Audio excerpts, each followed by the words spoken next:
জৰিয়া উন্নয়ন খণ্ডত MGNৰেগা আঁচনিৰ নামত দুৰ্নীতিৰ অভিযোগ অনুসৰি কানখানাই নগাঁও জিলাৰ মুখ্য কাৰ্যবাহী বিষয়াৰ বগৰীগুৰি গাঁও পঞ্চায়তৰ অন্তৰ্গত 2022-23 বৰ্ষৰ নিজজুৰীয়া গাঁৱৰ ইব্ৰাহিম আলীৰ ঘৰৰ পৰা নিজজুৰীয়া LP স্কুললৈকে এটা ৰাস্তাত MGNৰেগা আঁচনিৰ নামত 9,27,532 টকা আবণ্টন দিয়া হৈছিল। তাৰে 6,81,000 টকা উলিয়াই লোৱা হ'ল যদিও ৰাস্তাৰ কাম সম্পূৰ্ণ নহ'ল। ৰাস্তাৰ কাম সম্পূৰ্ণ নোহোৱাত ক্ষুব্ধ হৈ পৰিছে স্থানীয় ব্যক্তিসকল। 9 ছেপ্টেম্বৰত দিয়া RTI তথ্য অনুসৰি 4,63,000 টকা বিভিন্ন জব কাৰ্ডৰ একাউণ্টৰ যোগেৰে উলিয়াই লোৱা হৈছিল। তাৰে 50% অৰ্থাৎ 350 মিটাৰ কাম হোৱা বুলি লিখিত তথ্য প্ৰদান কৰিছিল গাঁও পঞ্চায়তৰ সম্পাদকে। জুৰিয়া খণ্ড উন্নয়ন বিষয়া মৃগাংক কুমাৰ দাসে বৰ্তমানলৈ নিজজুৰিয়াৰ এই ৰাস্তাৰ কামৰ নামত 70% 6,81,000 টকা উলিয়াই লৈছিল যদিও চৰকাৰী এষ্টিমেট মতে ৰাস্তাৰ 20 মিটাৰ কাম কৰা দেখা নগ'ল। ৰাইজৰ অভিযোগ কাৰ পকেটত সোমাল টকাসমূহ যিহেতু সমাগত পঞ্চায়ত নিৰ্বাচন।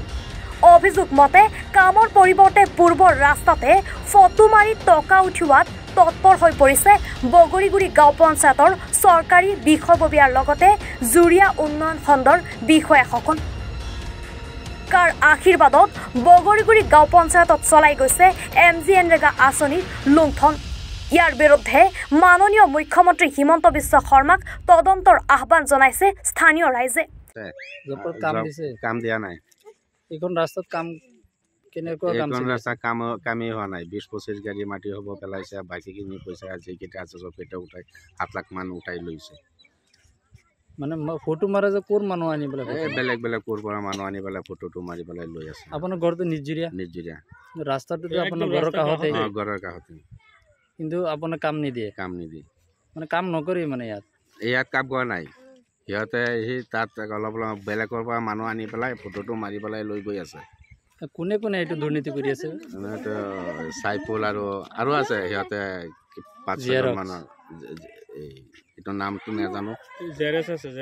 সিহঁতে 5-6জন মিলি পেলাই এইটো কাম কৰি আছে। কিমান টকা উঠোৱা হৈছে, কাম কৰা নাই, একেবাৰে কাম কৰা নাই। একেবাৰে ৰাস্তাত কামেই কৰা নাই। 20,000-25,000 টকামান কাম কৰিছে আৰু বাকী পইচা ইহঁতে লৈ লৈছে। ক'ৰ পৰা জব কাৰ্ড আনি মানুহ আনি গোটাই ইহঁতে ফটো চটো মাৰি পইচা উঠায়। আমি ঘৰৰ ওচৰৰ মানুহ, আমি ইয়াত মানে আমাক জব কাৰ্ডো নিদিয়ে, আমাক নামাতে। আপোনাৰ জব কাৰ্ড আছে? আছে। আমাৰ জব কাৰ্ডৰ কাম দিয়া নাই দিয়া। ইয়াত কাম কৰিছে নেকি? সিহঁতে কৰি আছে। সিফালে একে জেগাত একেটা ঠাইত ফটো মাৰে। সিহঁতে একেটা ঠাইতে ফটো মাৰে। মানে কিমান গাড়ী মাটি পেলোৱাইছে? মাটি 20-25 গাড়ী মান মাটি পেলোৱা হৈছে। 20-25 গাড়ী মাটিৰ বাবদ 7 লাখ টকা উঠাই দিলে? 7 লাখ টকা উঠাই দিছে। কাম দিছে নেকি? কাম দিয়া নাই। আপোনাৰ জব কাৰ্ডত কোনো ধৰণৰ পইচা নোসোমায় ন? জব কাৰ্ডত আমাৰ পইচাও নোসোমায়। এইখন ৰাস্তাত যে আপোনাৰ ঘৰৰ কাষৰ ৰাস্তাটো যে প্ৰায় 7 লাখ টকা উঠালে, কিমান শতাংশ কাম হৈছে? কামটো হোৱাই নাই। কাম এই মূৰত কেইগাড়ীমান মাল পেলাইছে, অলপ কোদাল দি চুচুৰি ফটো চটো উঠাই সিহঁতে টকা উঠায়। এইটো ৰাস্তাৰ পৰা মানে কামেই হোৱা নাই। আমি ঘৰৰ পৰা ওলাই আমি আলিত যাব নোৱাৰোঁ। কোনো বৰষুণ যদি একদিন পৰি যায় তেতিয়া আমি ঘৰৰ পৰা গাড়ী লৈ ওলাবই নোৱাৰোঁ। এনেকুৱা অৱস্থা হৈ যায়। এই জব কাৰ্ডত যে টকাবিলাক সোমাইছে, এইবিলাক মানুহ ক'ৰ পৰা আনি ফটো মাৰে? এইবিলাক মানুহৰ লগত চাইফুল আছে, জেৰেজ আছে আৰু লগত গাঁৱৰ মানুহ কেইবাজন আছে। সিহঁতে টকা এই মাইকী চাইকেল গোটাই সিহঁতে টকা চকা উঠাই সিহঁতে। জব কাৰ্ড হোল্ডাৰবিলাক ক'ৰ পৰা আনে?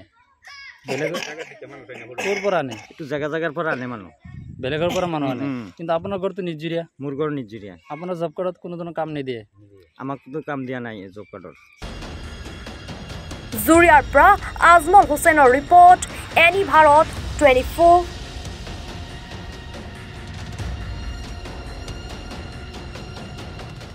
নমস্কাৰ, মই উৎপল দাস আৰু আপোনালোকে চাই আছে এনি ভাৰত। আৰু আপোনালোকক জনাবলৈ পাই মই বহুত সুখী হৈছোঁ যে আমাৰ সকলোৰে মৰমৰ শ্ৰদ্ধা জুবিন গাৰ্গৰ গীতসমূহৰ ভিত্তিত এটা খুব সুন্দৰ ৰিয়েলিটি শ্ব' এনি ভাৰতে আয়োজন কৰিছে, জুবিনৰ গানে কি আনে।